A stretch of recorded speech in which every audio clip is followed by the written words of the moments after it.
As I said, you all know who i-Ris is.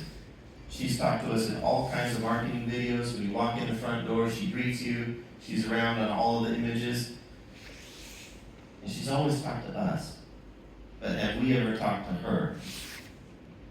We're going to talk to her right now. Yeah. Let's see, here we go.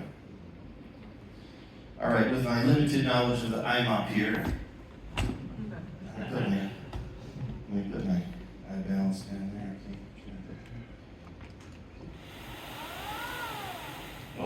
Oh, I got a problem. My motor's just stopped. I got the red light on the battery. Sorry, this is so embarrassing, guys. i-Ris, are you there? Yes, I'm here. How can I help? Oh, i-Ris, it's Ryan. Hi, Ryan. I'm ready when you are. I'm having a real trouble with my iMop. Could you help me? Sure, I'd love to see the machine. Can you show it to me? Yeah, hold on. Can you see it? Yes, I can. It looks like you are trying to use the iMop on carpet and the brushes have shut off to protect the motors. You should not use iMop on carpets. May I suggest that you use our iVac family of products on carpet? You're right. I'm such an idiot, and I just did this in front of like 200 people. No worries, Ryan. We all make mistakes. The important thing is we learn from them. Now you know the eye. Thank you. Hey, i-Ris, I've got a question for you. Yes, Ryan? What's your question? Do you know where you are? Yes, Ryan. I know that I'm at the iGathering event in May, and that I'm part of your demonstration in front of 200 people. Are you doing okay? I'm doing okay. A few of us aren't. We went out and partied hard last night. I wish I could join, but I'm an AI.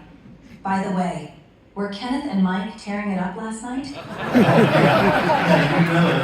Kenneth is here. Do you want to talk to Kenneth? Kenneth, take it easy and leave the dress at home. All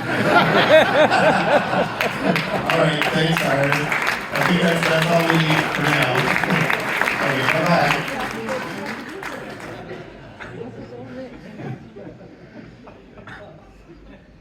What did you think?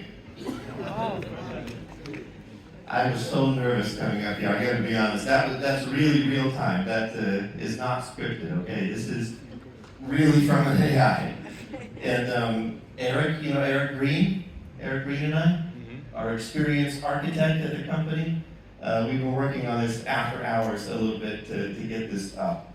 I have a small prototype app where you actually can show her the machine and she sees it stuff. But we want to try to productize this and make this something that's very, very useful for our eye users. I'm sweating. I'm so glad that worked. I'm still really confident.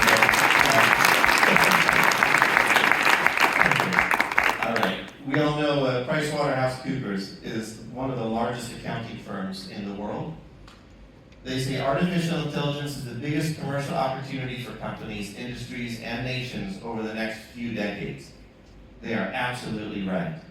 We have initiatives here within the company to train everybody on AI, starting with prompt engineering. This is about my limited knowledge with it. But now, that's all for me. Robotics. Robotics is the next one that we really need to innovate on. You all know who Jensen Huang is. You should have learned it from Peter's presentation. He's the founder of NVIDIA, the largest chip provider, one of the only chip providers for AI chips in the world. There are no limitations to robots. It could very well be the largest industry ever. You heard Peter talking about humanoid robots. Actually, even one of our friends in our market is releasing a humanoid robot. The sad thing about that is it only does one task. Does that make any sense? If all it can do is push an iMop around? No, we've got iWalk for that. But as soon as we start to move into things like multitasking humanoid robots, then we've got something. Then we definitely have something. For us, in our sessions, I don't need to rehash everything, but we definitely talked about how we can save on labor shortages and how we can save on labor costs. And we talked about the study case with Travelodge. And we talked about the case with the hotels in Denmark. Travelodge saved a lot of money by implementing cobotics. 4 to 12 minutes per room, one bath, times 44,000 rooms, and the labor cost gets you your ROI. But more importantly, it solves the client's problems. What else did we have? The hotel in Denmark, we talked about William. Do you all remember William from my session? And William had allergies. He walked into the hotel that he goes to every day for coffee and found that the environment is much nicer. He no longer sneezes and has allergies. That sounds like a very simple case, but William is an iUser of our cobots without even knowing it, because he's part of the iTeam experience. When we clean spaces like that, we give an experience to our clients and our iUsers.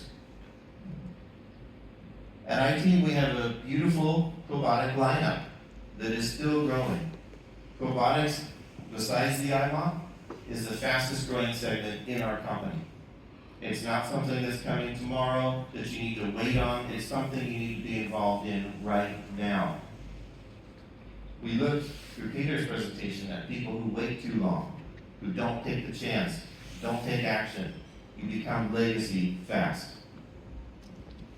So my call to action to all of you is to go back out, re-engage with your iUsers, talk to them about the innovations at iTeam, and more importantly, the experience, the movement of iTeam. Here at this beautiful arena and at Flight Forum, you see amazing things, but they don't. You need to give that feeling to them.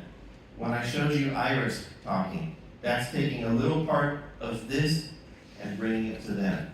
Bring them into our families, provide us feedback, ask them, inquire. We will innovate with you and with them, and then we will inspire with great products. So thank you very much, everybody. I really appreciate it.